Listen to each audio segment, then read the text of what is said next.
So, welcome, Yarmila, to a Curious Yogi podcast. So nice to see you again, Bobby. It's been too It's long. so great. It's been too long. So, Well, I'll just give the listeners a little bit of context that mm, actually, and this is amazing that we connected through this podcast, which I feel like is such a beautiful full circle moment yeah. that, a few years back, Yarmila, you had emailed me this like beautiful, thoughtful email, and I was just super touched. And then you ended up coming to India on the retreat with Simon and I and your husband, your wonderful husband, Greg.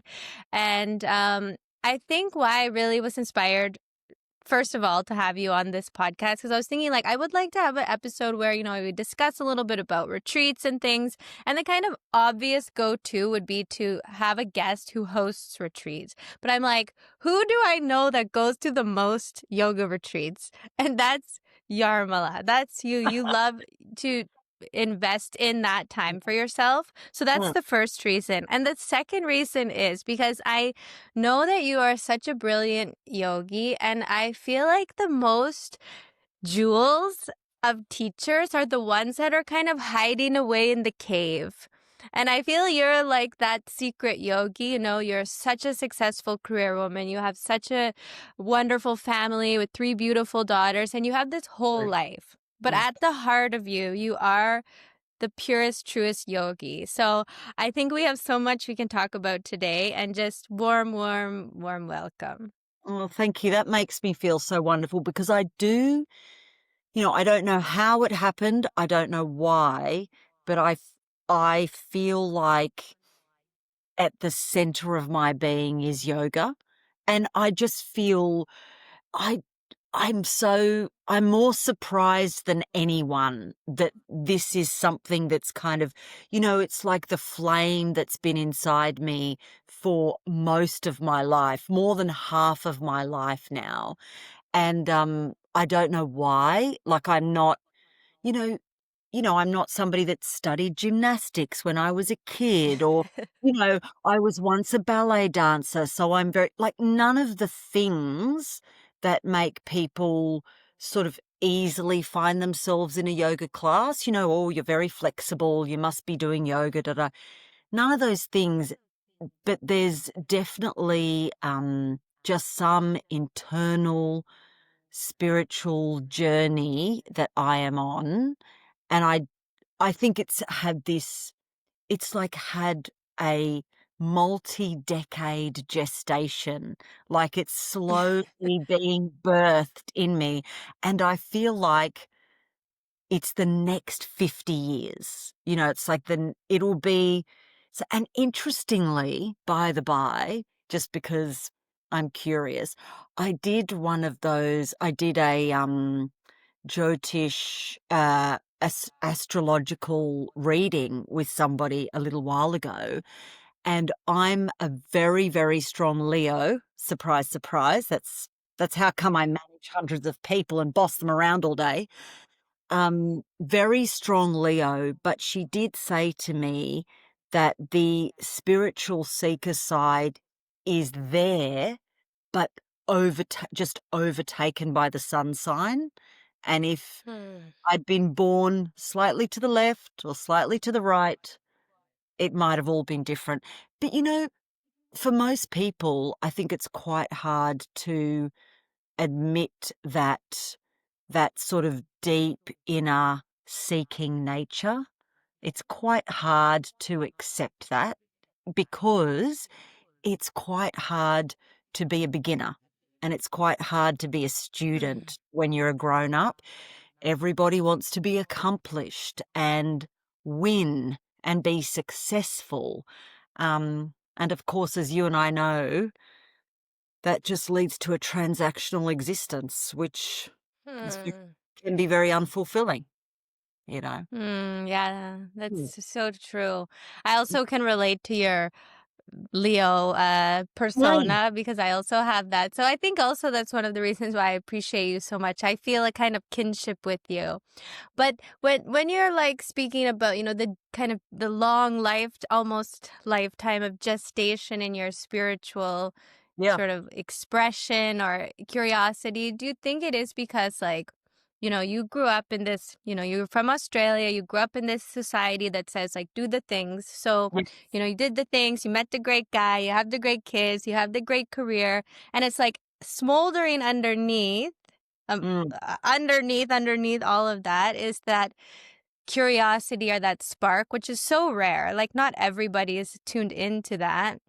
But how strong that it is within you, that even though you've achieved as if so much on that level and you have so much to be thankful for in that way, mm, that there is still something that's seeking mm. more, if we can say more, or what is it, Yes. that flicker, that flame. That's right.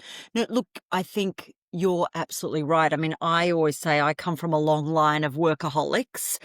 Um, my my mother, who is 73, I don't think she ever tears herself away from her computer. She is an incredibly high achiever. So is my dad. I'm the eldest of 6 children. Everybody in my family works a lot. They are dedicated to their careers. And, and there's a part of me that, of course, exactly as you said, I feel very fortunate and I'm very proud of those achievements. And I've got 3 amazing daughters in their 20s. And there is something wonderful about showing your children that, that you can be independent. And as I always said to my 3 daughters, a man is not a financial plan. Um, it's the rule, it is the rule of life. And I really do believe that, especially for women, there's you know, a tragedy in many parts of the world where women are, you know, subjects or disadvantaged in many ways, and a lot of it stems from financial disadvantage. So, I've always said to my daughters, you have to be able to make your own way in some way, whatever that is. So, and of course, over like something happens where the journey of life, one minute you think you're driving the bus and then the bus is driving you, you know, l- l- life overtakes you.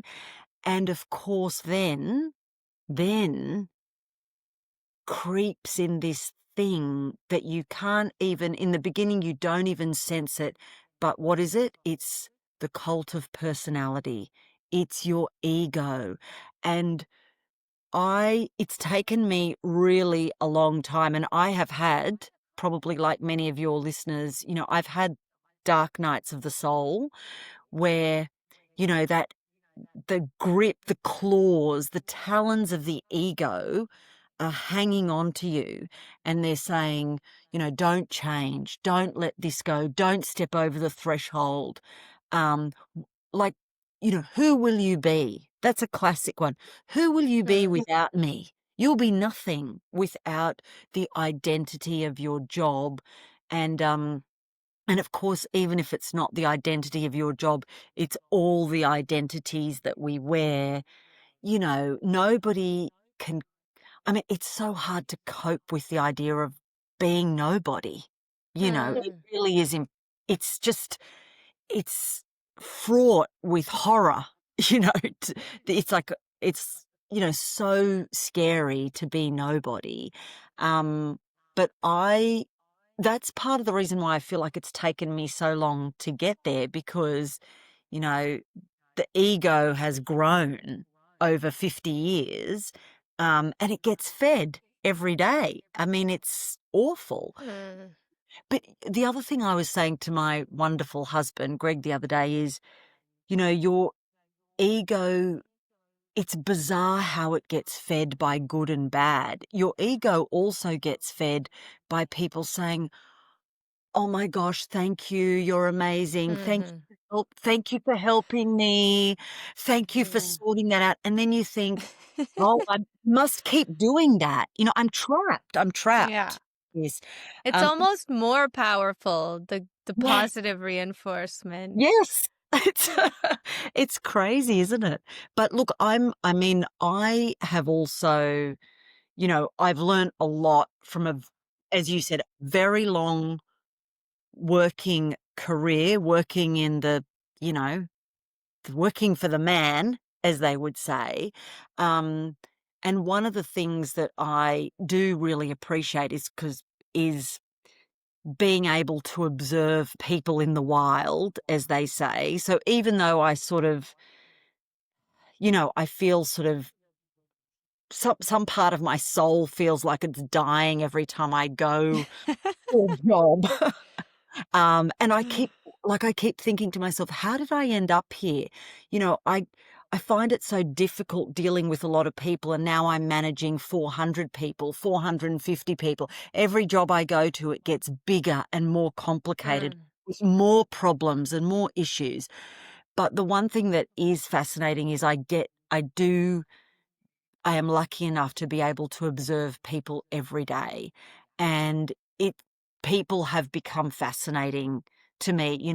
Why does that person react that way? Why is this person saying this? Um, and I mean, we can learn. We can learn from those Mm. things. I often say to myself when I have to go into, horrible meetings, which is basically every minute of every day, is horrible meeting, because that's the world of work now. The world of work is emails and meetings. That's what I mean. Gone are the days where you got to use your intellect. But when I have to go into really difficult meetings, really horrible meetings, negotiations, contracts, deals, I always say to myself, there's only one thing that you should do, and that is be the best person in the room. Try to be the Mm. best person in the room, whether it's the best listener, the nicest person, the most understanding, the most empathetic, the person who can bring a solution to the table. Just try to be the best person in the room. Um, Mm. because really that's kind of, it's the only way you can sleep at night. You don't really sleep Mm. at night if you go, I won. I bested that person. I beat that Mm. person. I mean, blah, it's a Yeah.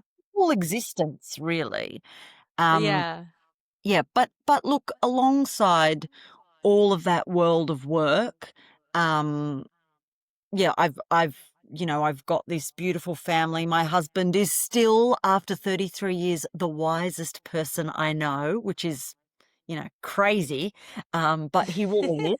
And that's because he's the most well-read person that, many people know. But yeah, there's been a kernel of yoga that is the through line to my life. And I think the people who know me best, that's what they know about me. They know that there's Mm. some other um, aspect to me. And it was quite interesting. A few years ago, I had a big 50th birthday party. Yes, it's hard to believe I'm 53, but a few years ago, I had a big 50th birthday party. Lots of people flew in, friends, a bit like your big special 40th that you just had, which was beautiful.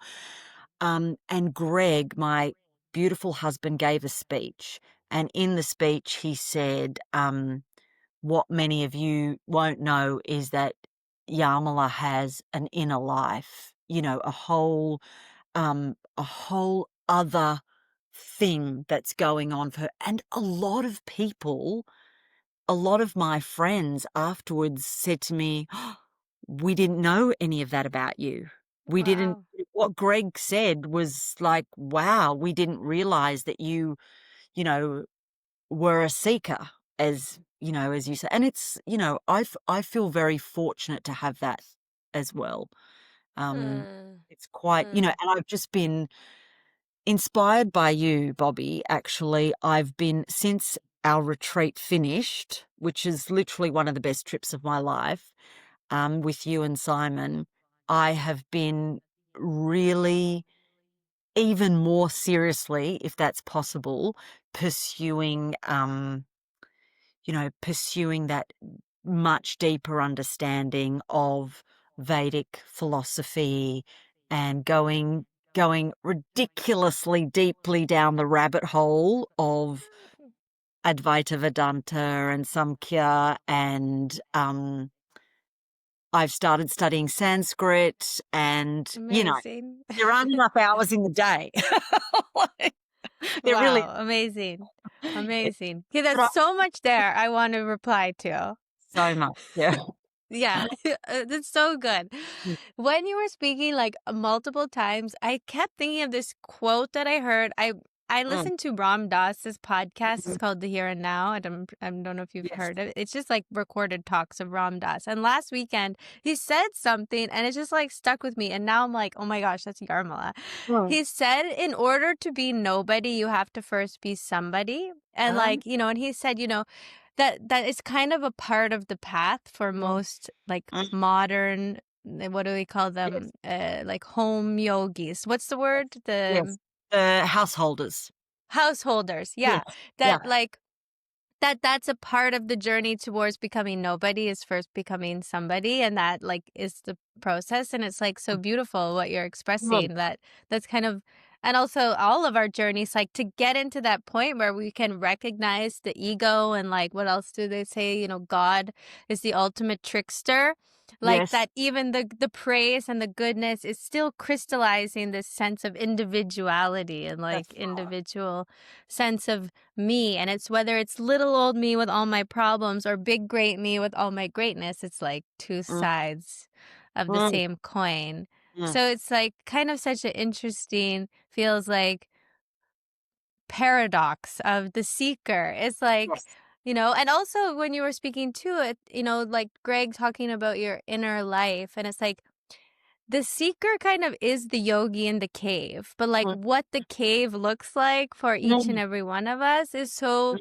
unique. And, That's there's the through line for all of us as the mm, seekers, as the curious yogis, which is why we're attracted to like have deep conversations like this. And mm, yet there's a total uniqueness in everybody's story and journey. mm.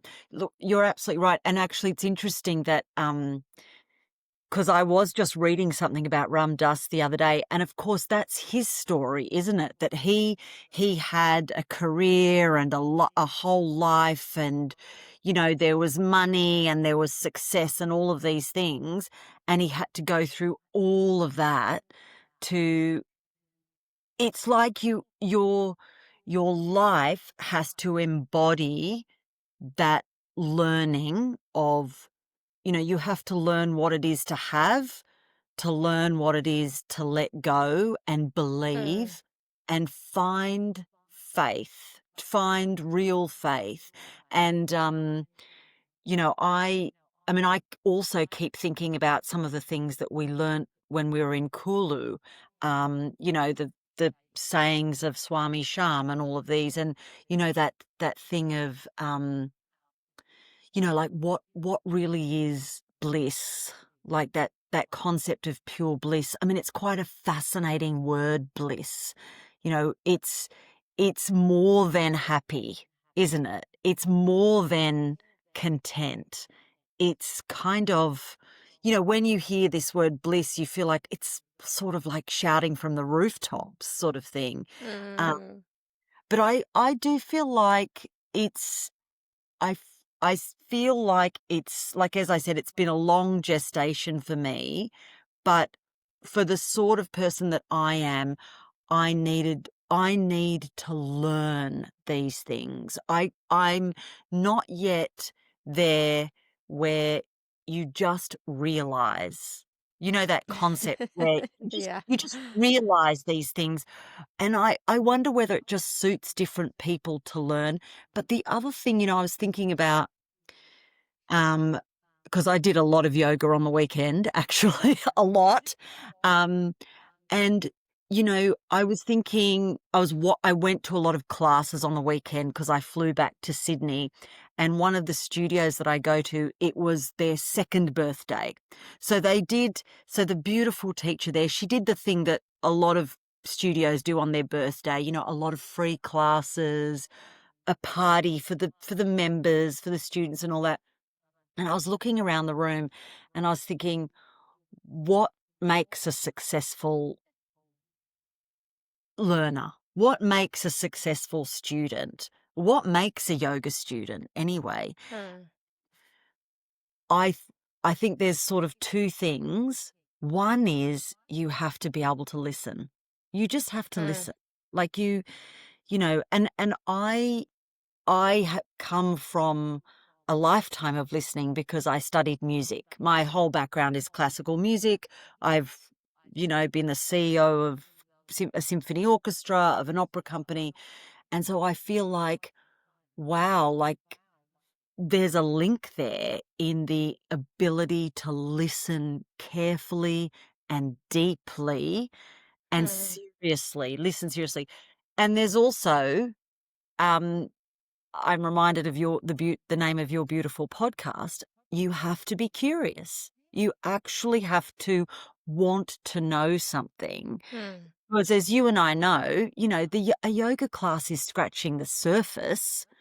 It's barely scratching the surface. But yeah, those, I think for me, it's taken me a long time to sort of even take a few steps on my spiritual journey because I needed to listen and learn. mm, I'm not the realizer. I'm not just a sort of, but now I'm at a point where I'll often read something or hear something or watch something and I'm moved to tears. And I think it's the beginning of a realization. The other day I was reading something, um, I was reading something, I can't remember which book it's in, from the Bible, from the New Testament, where Jesus said, one of your listeners will know, split a piece of wood and I am there. And, you mm, hear something like that and you think, it's like you can take from every mhm. spiritual teacher and there is something so profound there. And that, which is you will find me everywhere, is Yes. exactly the same as that one day you will realize that you are Brahman. You'll Yes. realize it when you start to see it everywhere. Um, Mhm.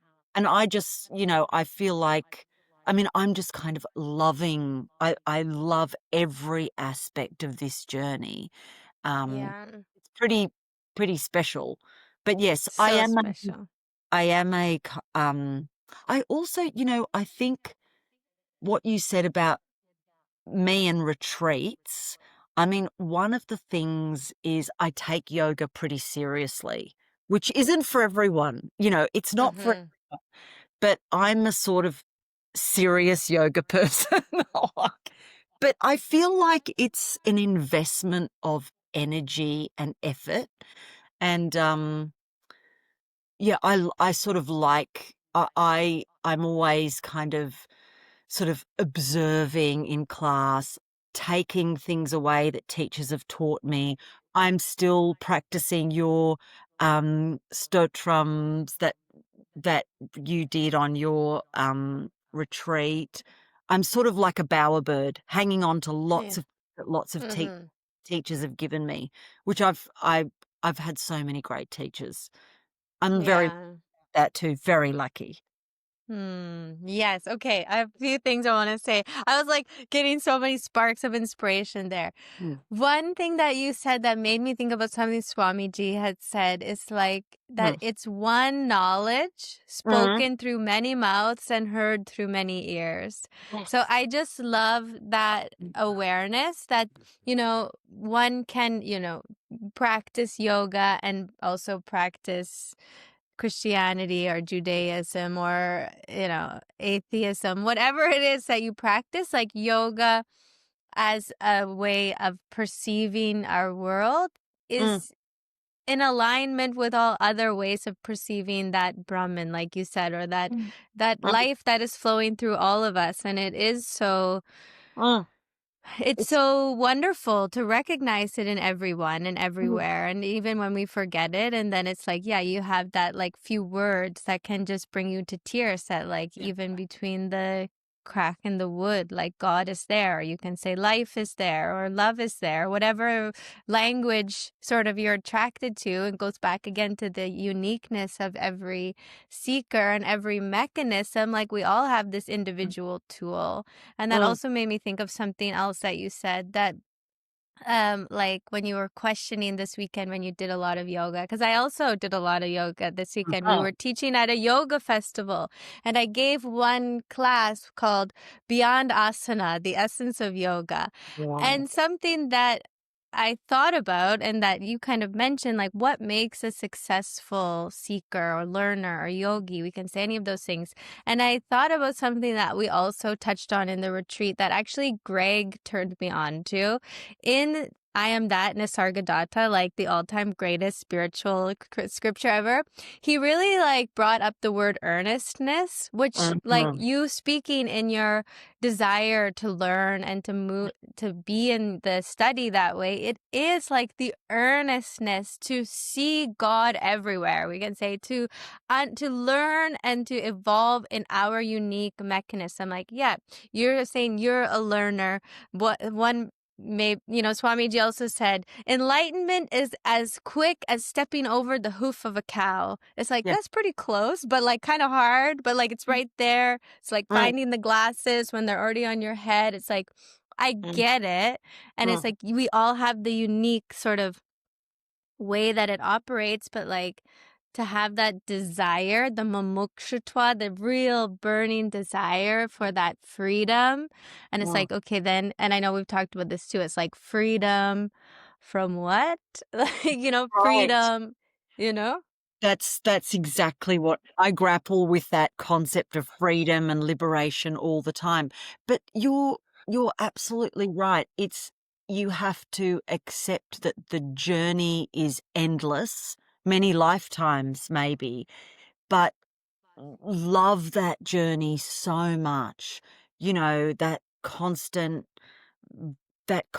practicing, it feeds you, it fills you up, it's joyous, it's satisfying, and that's that love for that journey builds your connection with other people, which is why we love, why we love out when you get together on retreat or you come together with people in your practice.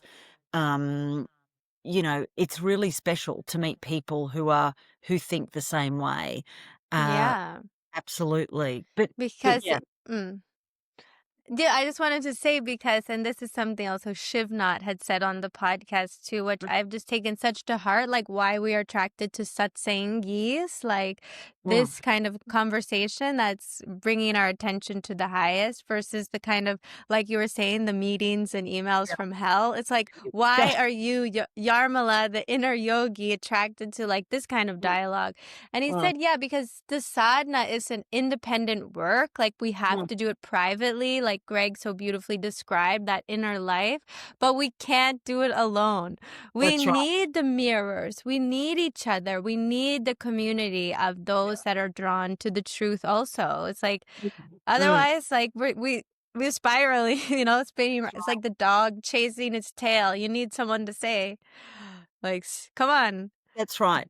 But that also speaks to that, because I'm actually learning this quite a lot now. It speaks to that really ancient Vedantic tradition, which is all about dialogue and conversation. Those stories from the Upanishads and they're actually not, one monk in a cave by himself. Da, da. They're all, you know, wife questioning husband, student questioning master, conversational, which is that age old tradition, that Platonic tradition of teaching through dialogue. So yeah, it's fascinating, isn't it? There is the journey that's an inward journey on your own. Um, but that whole master disciple, guru, student thing is so important as well. And I mean, the wonderful thing about this day and age that we live in is, oh my God, there's no end to resources. I mean, I am, once you crack open this Pandora's box of, I mean, don't get me started on all the, the videos that I've been watching of Swami Sarvapriyananda from the Vedantic Society of New York, or, you know, the Yoga Studies podcast, your podcast. I mean, between YouTube, podcasts, books, whatever classes, there's no end to this inquiry with other people. We're so, so lucky to be right here in this time now.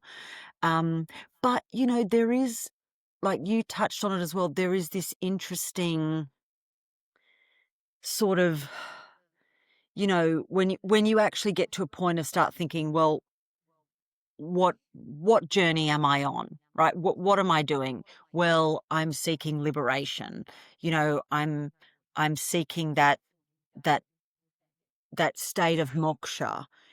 But then what I am actually struggling with is that concept that's almost beyond moksha, which is the kaivalya, which is, how do you reconcile being one, that sense of oneness, the universal consciousness, me as the Atman is the same as the Brahman.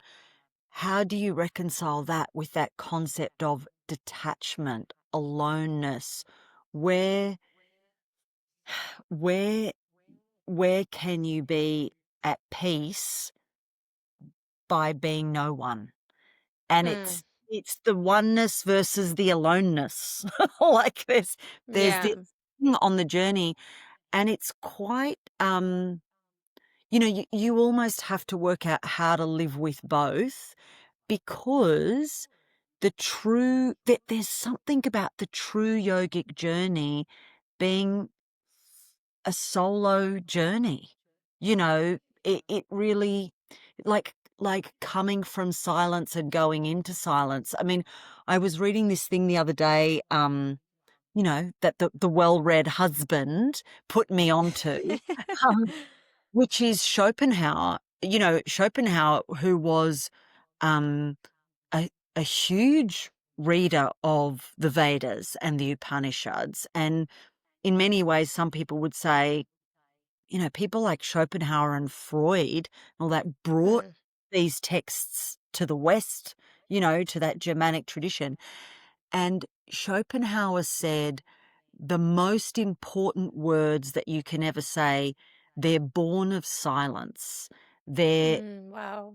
they're not just based on stuff that you've been fed and you've heard. And I was reading that, and it made me think of something that Krishnamurti said, who's another person that we all love to read. I mean, don't you love that guy? Even though he's got a very different opinion of God and spirituality. But Krishnamurti talks about meditation, and he says, yeah, the problem with meditation is you spend all day filling your head up with junk, your day-to-day rubbish, and then you try and meditate to give yourself clarity and space, like this spaciousness. So it's always like, where is the silence?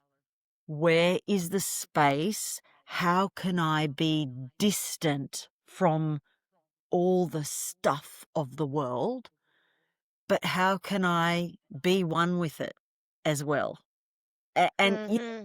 for really, because if I was to be honestly totally authentic here, I often think about running away. That I just want to escape. I just want to get away, and I want to be by myself, thinking, meditating in in the deepest way that I possibly can be. But running away that can't be the answer to anything, surely. Maybe it is, but it feels like it's not it's not right. It's finding Hmm. peace. How do you find look, this is a question for Swami Sham. Like, it's like, where's the peace in just day-to-day life? I mean, Mm-hmm. I'd be a Mm. much better person if I could find that. I Yeah. Well, mean, don't trust me. I've had my fair share of running away, searching for freedom on the wrong level. But even before you said this is a question for Swami Sham, I thought about another thing that you said. I love those like Mahavakyas, like mm, like the little great little sayings that sort of stay with you. And because I also have this kind of aversion, which I think many people do, which goes back to that, like the fact that the mind can't grasp being nobody because the mind by nature is somebody. So it's like trying to mm, understand with the same intellect, like yeah, Krishnamurti is saying, that's filling the mind with junk to sort of expect the liberation to come from there. It's like, it's not can't. possible. But something that Swami said is so like clever and Mm, sort of delightful. He says, um, the world does not exist without me. And like as the mm, yogi, we sort of add on the without me that with, and it sort of to me encompasses that paradox that like the world does not exist, actually nothing exists without no, me, but who, and he, when he says me, he's talking about me with the capital M, just like the self with the yeah, capital S. We're mm, not talking about the individual me. Even he would sign his letters Swami, like he's oh, saying you are me, yeah, I am, yeah, you're my yeah, own self. So it's mm, like, because the we have to include, we have to, in the nothingness, in the everythingness, we have mm, to include like, and I guess then it is true, maybe it goes back to like what we were saying before, like it mm, depends on the unique mechanism and space of understanding. If one can sort of grasp the concept of nothingness, of mm, shunya, I love the word shunya, which is like the mm, total nothingness space. But mm. I just feel like, and also, yeah, maybe I just won't get there in this That's lifetime right. Me, because me how neither. can you? No, that. Yeah. Do you think that he means? Because that is beautiful. That the world is nothing without me. Is that? Does he mean that concept of the world is the world is only the way that you see it? Sort of like is that, does he mean that sort of it's influenced by your perception and like I think he's, you I think created he's, this world? yeah, I think he's pointing less from perception and more towards the illusory sense of the world, Yeah, because the trail of fire. his whole teaching is like, you're unborn, you're undying. So if Mm, I'm unborn and I'm undying, the mm, false reality that the world exists is only dependent on me believing I am this human being. So if yes. he's saying, nothing can exist without that self all Mm, permeating, and everything that comes out of that self, out of the silence, like you said, mm, is nothing but waves of imagination. And mm. that's the sort of, once again, I love that God is the Yeah, I love greatest it. trickster. Yes. Like it is this kind of riddle. Like if that's the sort of grand Leela, the big play of the big Maya, of the big illusion of this whole world, what does Mm, it stand on? It stands on the human being believing that this is all that there that's is. right. That's right. Yes. Exactly. You've created this. But again, Yeah. um, yeah, there's that concept of, as well, of, again, your personality that you can't let go of, your ego that you can't let go of. Um, yeah, that influences the world that you're looking at. But as you said, the veil of Maya, which is so prevalent. Um, but yes, I do wonder what it must be like at the end of this seeking journey. Um, I mean, I'd love to think that I've learnt something or I know something, but I sort of think I'll still be very content if I'm still trying to learn it. I won't feel Mm-hmm. I won't feel disappointed if I haven't become a realized being. I'll still be so Yeah. interested and happy that I'm able to learn this. And, yeah, we're lucky. We're surrounded by a whole heap of seekers who are, you know, sharing information, um, Mm-hmm. gurus, swamis, brilliant people, writers. Yeah, it's kind of fantastic in a way. It is. The inspiration is sort of endless. Not sort Yeah. of. It's totally endless, Mm. definitely.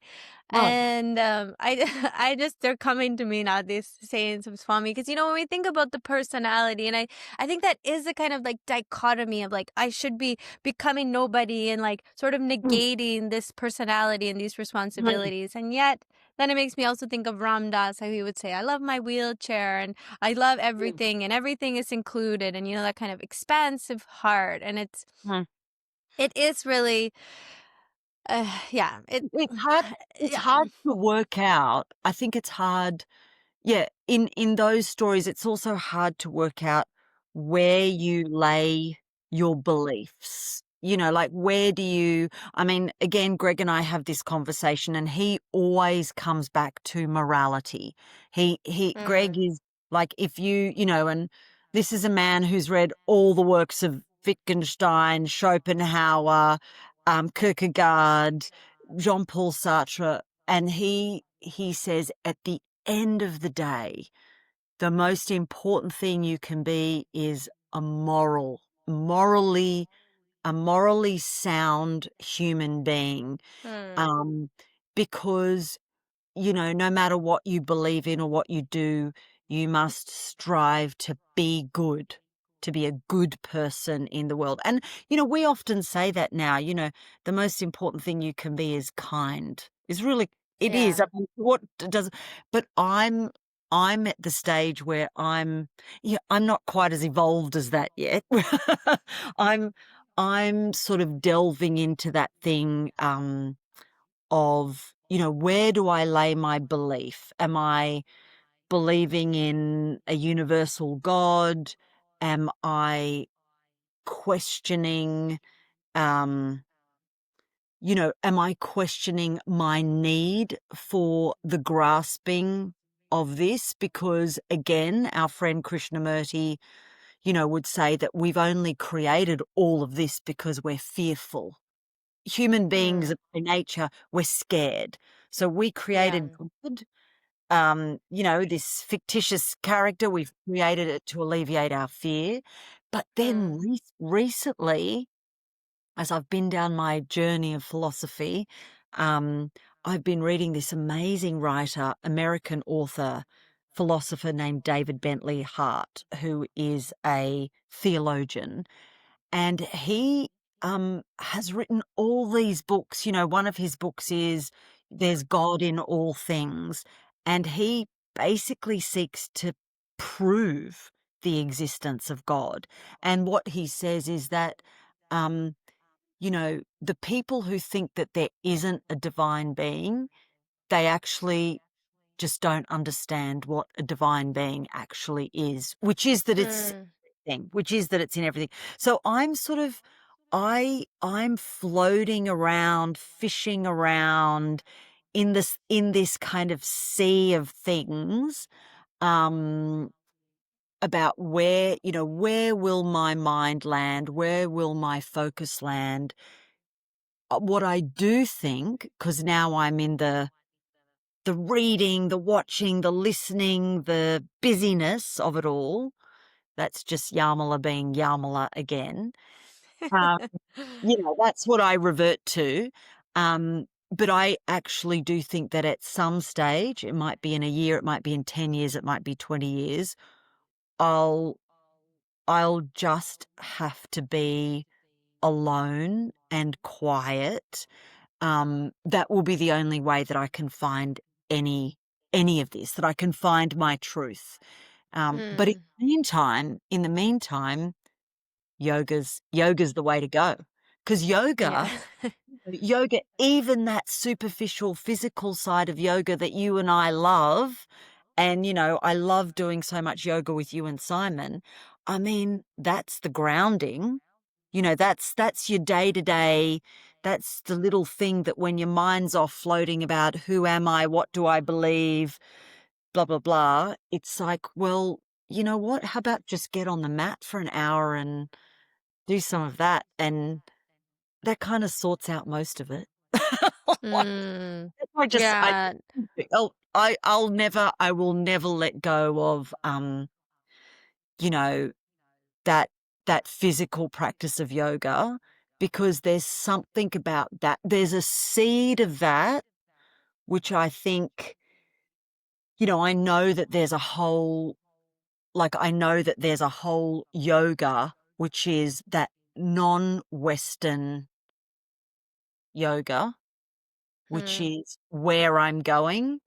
But in the meantime, I think, oh my God, but that seed of asana postures and, the Surya Namaskar and the movement and all that stuff, like, crikey, that's amazing.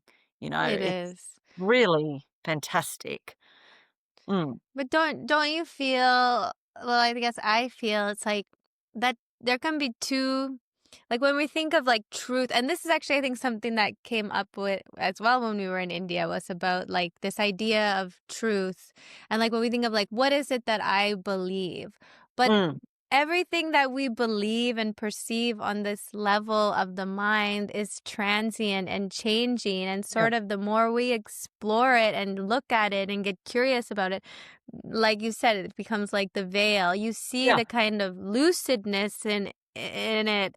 And yet, like, we put so much of our energy and emphasis on like figuring it out and fixing it. And it's so funny, like, people are very firm in beliefs. Like, this is my belief, but that's beliefs are right. changing. And I think That's that's right. that, like, even the word sat, like the word truth, sat Truth. in Sanskrit, it's not speaking about like truth in the level of the human intellect.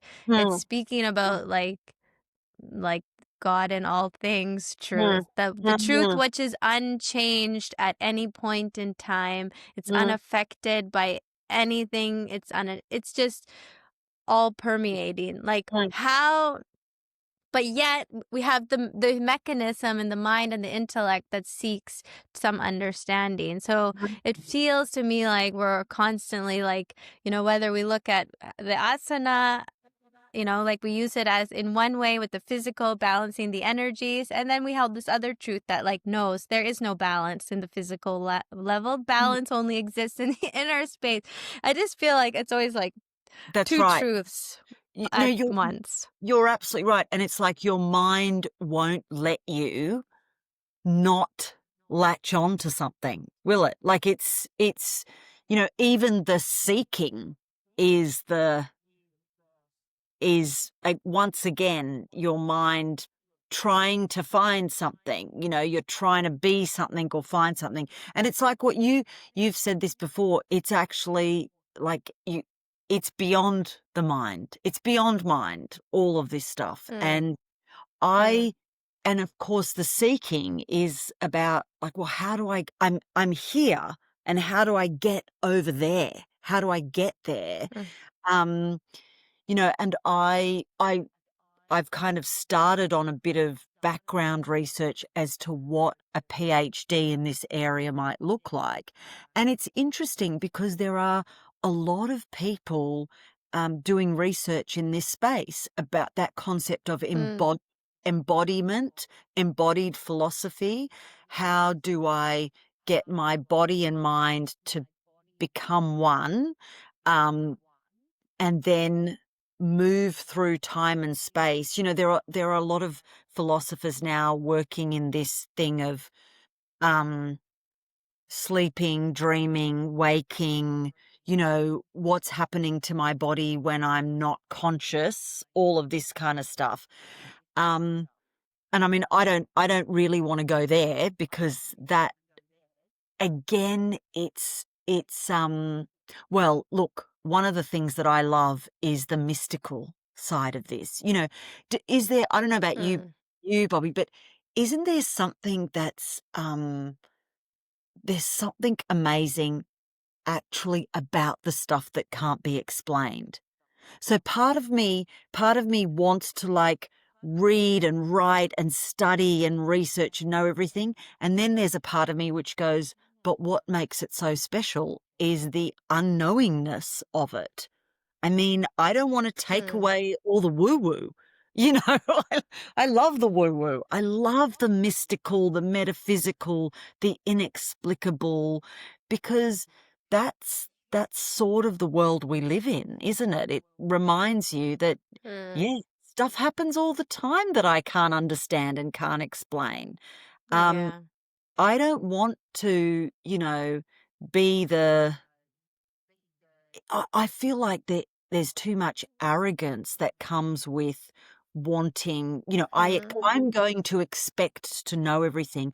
And again, that's the beautiful thing about being an eternal yoga. I mean, I am basically an eternal yoga student. My life is like being a yoga student. But but I also think there's something really lovely about being humble and being a yoga student and knowing what it's like to go into a room, and sometimes I do, actually not sometimes, like quite a lot, I go into a brand new yoga studio or a brand new yoga class, and there's a little bit of me that loves being the nobody up the back who doesn't know anything, and I force myself to be very humble, and I never, like, I don't, chime in and try to be, because I love that. I think it's really important to be a beginner and to be curious and to be a learner. Um, and that's something special that yoga can give us. Like I sort of say to everyone, go into a studio that you've never been to before you don't know what the teacher's going to teach you.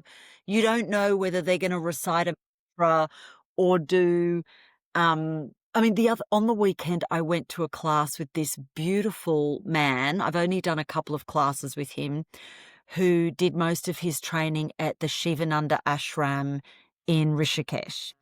And he started the class with headstand.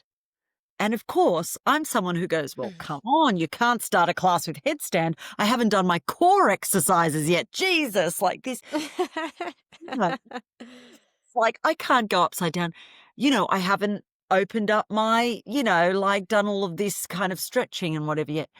But I thought, this is great for me. This is great. I'm doing something that I've Mm. never done before, which is the first pose of the class is a headstand. Jesus Christ.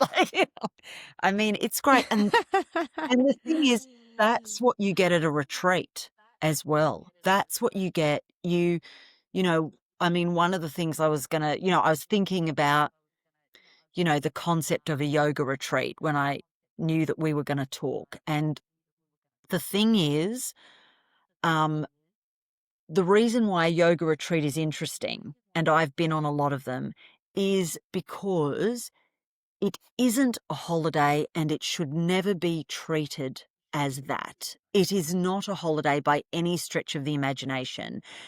But what it is true rest. Because if you go on a retreat with the right frame of mind, with beginner's mind, you know, what Mm. what you give yourself is the ultimate rest, which is that listening, learning, doing. Like, when you feel exhausted at work and you get home from work and you lie on the couch and you watch Netflix and you do nothing, you don't feel better. You actually don't. You feel better by doing things that feed your soul. That's how you feel better. And it's like that's true restoration of your body, mind, and soul. And that's what a retreat is. But the other thing I would say, the most important thing about a retreat is the teachers. Like, really, people have Mm. to pick a retreat based on the teachers. Because I'm very picky. This is all credit to you and Simon. Um, Because one of the things that I have said for years and years and years, there is a reason why yoga teachers are called teachers.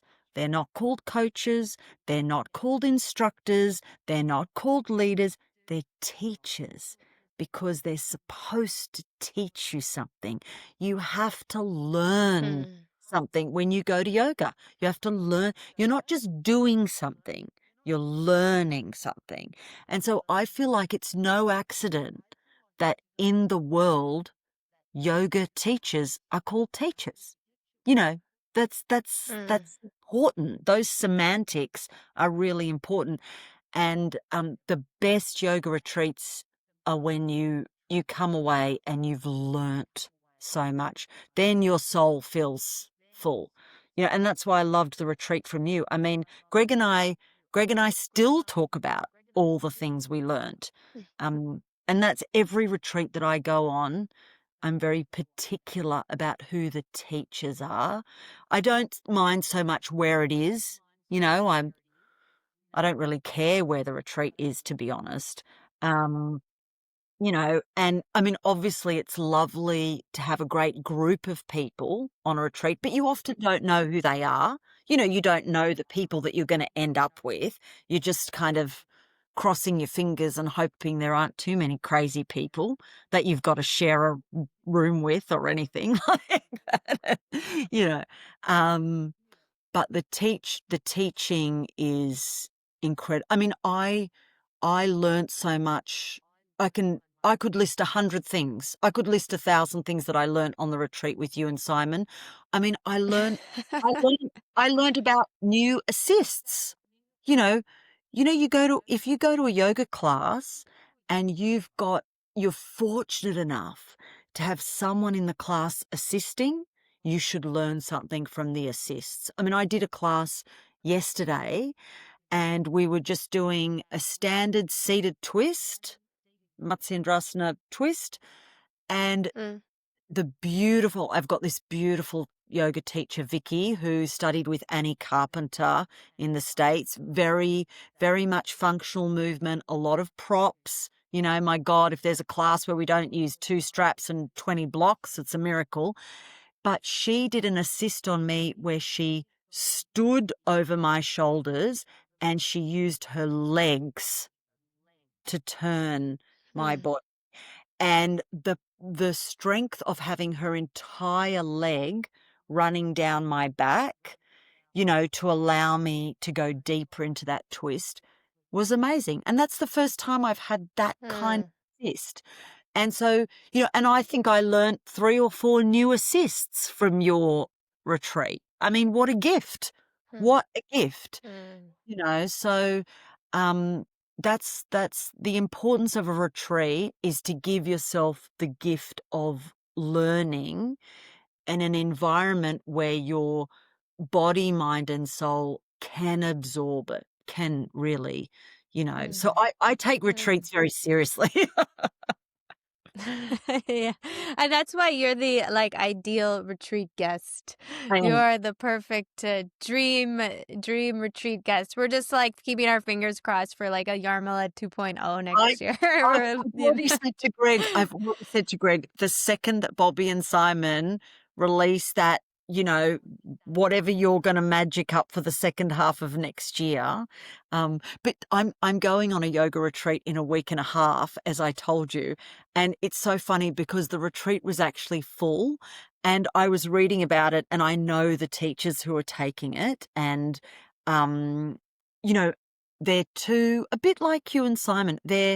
Um, Tessa Leon she's studying psychotherapy. She's very deep into a mindfulness practice.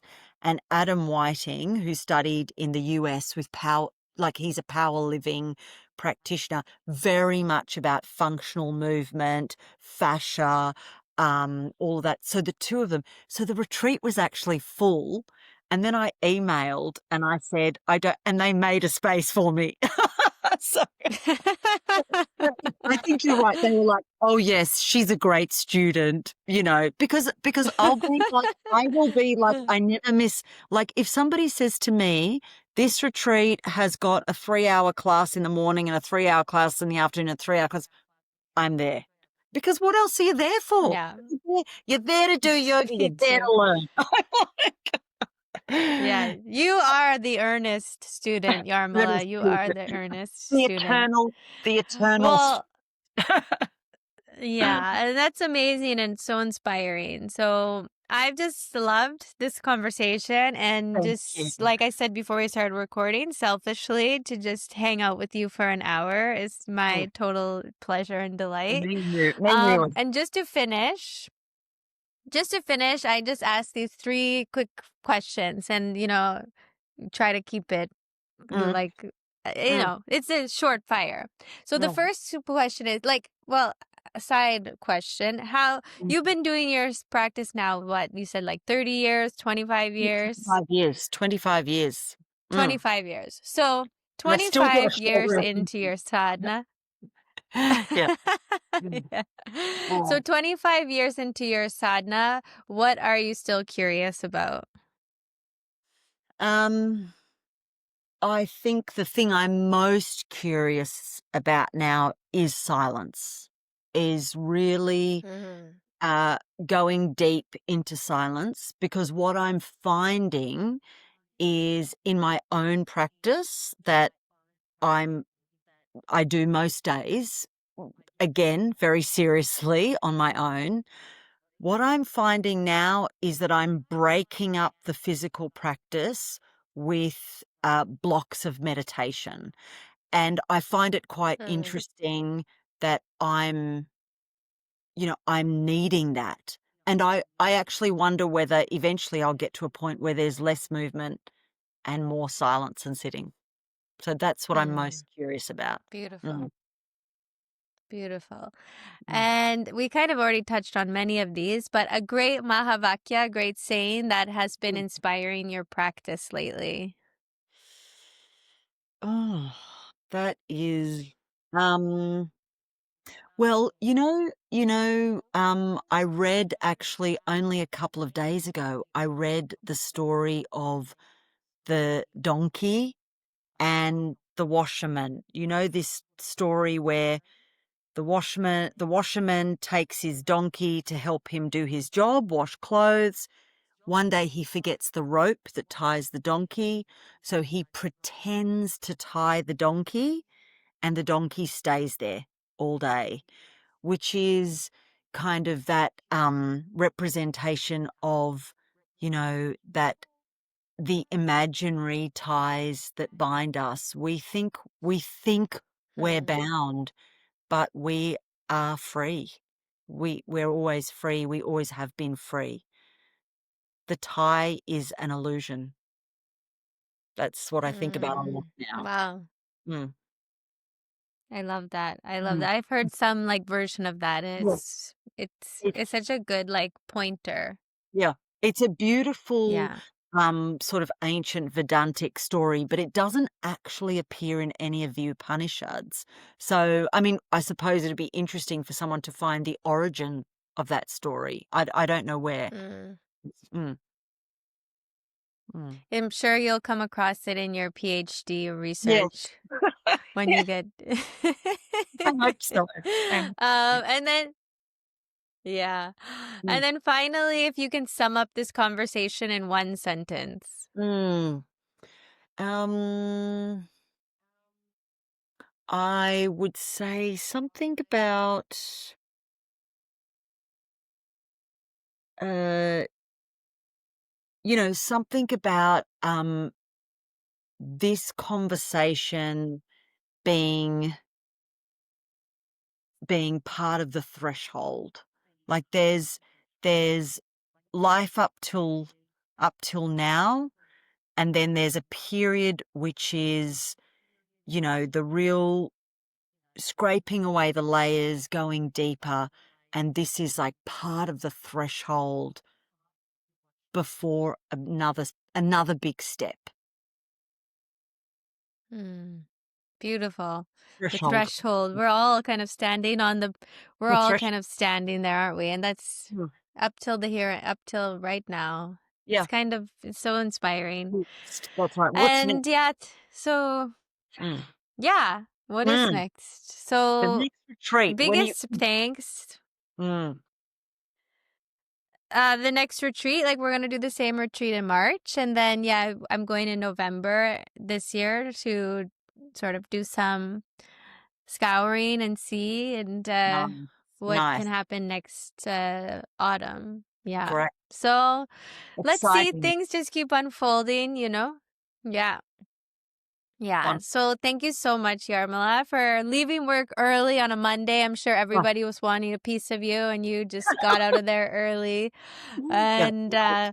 And just also sharing with the podcast listeners, because it's like I know like we did talk a bit about like the teacher and everything, and yes, the yoga teacher is a Mm. kind of teacher, but also I feel we're all just kind of walking this path, and it's so inspiring and Mm. beautiful for the listeners and for me and for you and for Greg and for Simon, and just to like know that we are walking the path alongside so many other brilliant beings. It's Mm.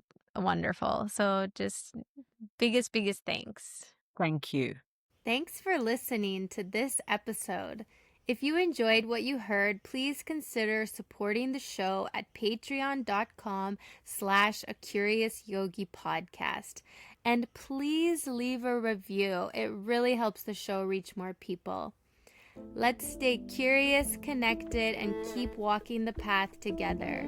In total delight, this is Bobby signing off until next time.